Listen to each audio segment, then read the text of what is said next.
우리는 이걸 어디서든 볼 수 있어요. 스마트폰과 컴퓨터, 빌딩 벽면, 그리고 발 아래에서도요. 이건 우리의 생활 모든 부분에 자리 잡았고, 그래서 반갑기도 합니다. 네, 바로 레고입니다. 이 작은 플라스틱 조각들은 어디에나 있고 특히 아이들이 좋아하죠. 잠깐, 네? 레고가 아니라 로고라고요? 이런, 제가 실수했네요. 네, 그럼 다시 해볼게요. 바로 로고입니다. 그 이면에는 어떤 비밀이 있을까요? 그리고 왜 우리가 보는 곳마다 존재하는 걸까요? 로고의 시초는 고대 이집트에서 시작했어요. 괜찮아요, 제가 안내할게요. 자, 됐죠? 그 당시 사람들은 상형 문자로 소통했어요. 문자나 단어를 대신해서요. 그들은 동일한 의미를 지닌 그림을 그렸습니다. 예를 들어 특정한 문양을 그려서 그들의 사유지임을 알 수 있도록 표시했어요. 그것이 최초의 로고였죠. 하지만 이집트인들은 단지 이모템 문양만을 새긴 것은 아니었어요. 그들은 위대한 예술가였고 상징적인 작품들을 남겼습니다. 사실 벽화에 사용됐던 그리드 시스템은 오늘날 기업 로고에도 쓰이고 있어요.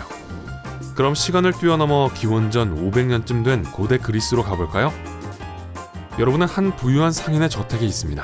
걱정하지 마세요. 저 사람 눈엔 안 보이니까요. 그가 무엇을 쓰고 있는지 보세요. 책상 위에 돌로 만들어진 작은 물건 보이세요? 바로 도장입니다. 표면이 고른 석영으로 만들었고 말의 이미지와 이름이 새겨져 있어요. 상인은 원하는 내용을 다 작성한 뒤 파피루스 종이에 왁스를 붓고 도장을 찍고 있네요. 이제 이 편지가 어디를 향하든 받은 사람은 이 편지가 바로 누구더라? 파이어스 아우구스투스가 작성했다는 걸 알아볼 거예요. 처음 듣는 이름인데요. 아무튼 이런 형태의 도장들은 동물을 이용한 현대식 로고의 시초라고 할 수 있습니다. 그럼 계속 가볼게요. 바로 중세기 유럽으로요. 여기가 어딘지 아시겠어요? 당연히 못 알아볼 거예요. 아직은 너무 작으니까요. 우린 지금 14세기 파리에 와 있습니다. 상징적인 에펠탑이 세워지기 한참 전이지만 그것 때문에 온 건 아니에요. 저 문에 걸려있는 방패를 보세요. 붉은 바탕 안에 돛단대가 있고 파란 바탕에는 황금 꽃 문양이 그려져 있죠? 이건 이 도시의 문장이에요. 중세시대의 대표적 로고라고 할 수 있죠. 명망 있는 가문과 도시는 저마다의 문장이 있었습니다. 예를 들어 파리의 문장은 군주의 승인을 통해 강을 따라 발전한 도시의 무역을 상징하고 있어요. 그래서 대와 왕실을 상징하는 황금 백합이 그려진 거예요. 문장학에 그림과 이미지가 사용된 이유는 중세시대 당시 대다수의 사람들이 글을 읽지 못했기 때문입니다. 수도승이나 귀족들만 글을 읽고 쓸 수 있어서 그들이 일반인들보다 우위에 있다는 걸 나타내는 방법으로 쓰였죠. 나중에 조금 더 빨리 가볼게요. 도시의 역할이 더 중요해지자 사람들은 시골에서 도시로 삶의 터전을 옮겼습니다.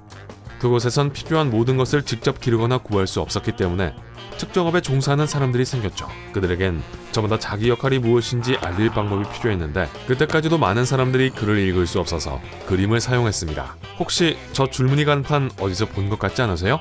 아마 그러셨을 거예요. 이발소잖아요. 가위 문양은 뭘 뜻하냐고요? 재단사요. 모르가 보이죠? 맞아요. 대장장이에요. 하지만 큰 변화를 몰고 온 건 다름 아닌 금색이었어요. 드디어. 아유, 괜찮아요? 어지럽진 않죠? 숨을 깊게 들이마시면 괜찮아질 거예요. 좋아요. 저기 남자 보이죠? 그가 바로 요하네스 구텐버그입니다. 우리가 인쇄된 신문과 책을 읽을 수 있는 걸 감사해야 할 뿐이에요. 책의 경우 담고 있는 내용 그 자체만을 위해서 인쇄됐지만 신문사들은 광고를 통해 수익을 창출할 기회를 포착했습니다. 본인을 더 홍보하고 싶은 재화공이 대형 신문사에 금액을 지불하고 자신의 이름을 신문에 넣었는데요. 그게 근대시대 로고의 시초였습니다. 자, 다시 준비하세요. 또 시대를 뛰어넘을 거예요. 여기는 19세기 중반이고 산업화가 한창 진행 중입니다. 인쇄는 흔한 기술이 되었고 어디에서든 원색으로 인화된 인쇄물들을 볼 수 있어요. 크고 작은 기업들은 인쇄물을 최대한 이용해 광고를 만들고 소비자들의 관심을 끌었습니다. 단지 실명을 쓰는 것을 넘어 브랜드를 만들었죠. 그리고 브랜드를 알릴 방법이 필요했어요. 이를 처음 시도한 기업 중 하나가 코카콜라입니다. 본사의 로고는 그들이 제일 처음 공개했던 것과 별반 다르지 않아요. 해당 브랜드를 상징하는 색깔은 결코 쉽게 정해진 것이 아니에요. 아직도 많은 회사들이 브랜드명과 로고를 만들 때 빨강을 사용하는 걸 알 수 있습니다. 빨간색은 단숨에 시선을 사로잡을 뿐 아니라 특정 의미를 담고 있기도 해요. 빨간 하트는 사랑과 연민을 상징하고 적십자는 세계적으로 의약품을 상징합니다. 그리고 신호등의 빨간 불은 정지 및 대기를 의미하죠. 동물과 곤충은 빨간색을 이용해 포식자를 쫓아내거나 암컷에게 구애하기도 해요. 이러한 특성을 보고 회사들이 빨간색을 로고에 차용하기로 한 거예요. 선명한 빨강이 시선 끝자락에 담기면 한 번쯤은 본능적으로 고개를 돌아볼 수밖에 없죠. 아무튼 20세기 초에는 로고의 사용이 매우 흔해져 비영리 단체들도 로고를 사용하게 됐습니다. 예를 들어 올림픽을 상징하는 오륜 마크는 세계 5대양의 화합을 나타내고 있죠.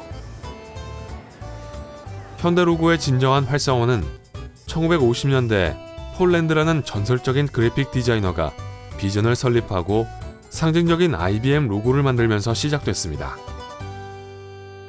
그 이후 상징물이 곳곳에 등장했어요. 색깔과 표지, 문양 등 문자 그대로 해석되는 걸 넘어 다른 의미를 내포할 수 있는 것이라면 무엇이든 로고에 반영했죠. 빨간색의 특성은 이미 설명했고, 파란색은 말하자면 자신감과 신뢰를 상징하는 색입니다. 왜 많은 보험사들이 파랑을 고르는지 아시겠죠? 고객들에게 확신을 심어주고 싶은 거죠. 은행과 다른 금융단체들도 파랑을 자주 사용합니다. 게다가 생명의 별 역시 파란색이에요. 미국에서 특히 흔한 응급차에 새겨진 6갈래의 별 문양 말이에요. 초록색은 자연을 상징하는 색으로 흔히 알려져 있어요. 그럴 법도 하죠. 환경기구들은 로고에 초록색을 조금이라도 사용하려고 합니다. 그린이라는 단어 자체가 환경 보존을 상징하는 단어가 됐어요. 건강한 삶을 지향하는 많은 기업들도 초록색을 사용하고 있습니다.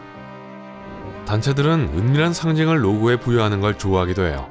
예를 들어 투르 드 프랑스 로고를 보면 한눈에 알아보기엔 어렵지만 사이클리스트가 숨어 있습니다. 아마존의 로고에는 알파벳 A부터 G를 가르는 멋진 화살표가 있는데요.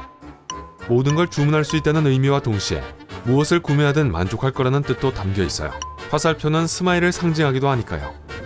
위키피디아의 로고는 세계 다양한 언어를 퍼즐에 담고 있어요. 하지만 그 퍼즐은 미완성이죠. 이는 위키피디아가 절대로 완성될 수 없다는 걸 의미하기도 합니다. 이건 외에도 브랜드와 로고에 대한 흥미로운 예시가 많아요. 혹시 여러분이 기억하고 있는 것이 있나요? 아래 댓글로 공유해주세요. 마지막으로 유튜브에 계속 보이는 밝은 전구 로고가 있어요. 왠지 모르지만 계속 누르고 싶어지는데 여러분은 어때요? 오늘 새로운 걸 배웠다면 좋아요를 누르고 친구와도 공유해주세요. 여러분이 좋아할 만한 다른 영상들도 있어요. 왼쪽 또는 오른쪽을 클릭하고 밝은 연과 함께하세요.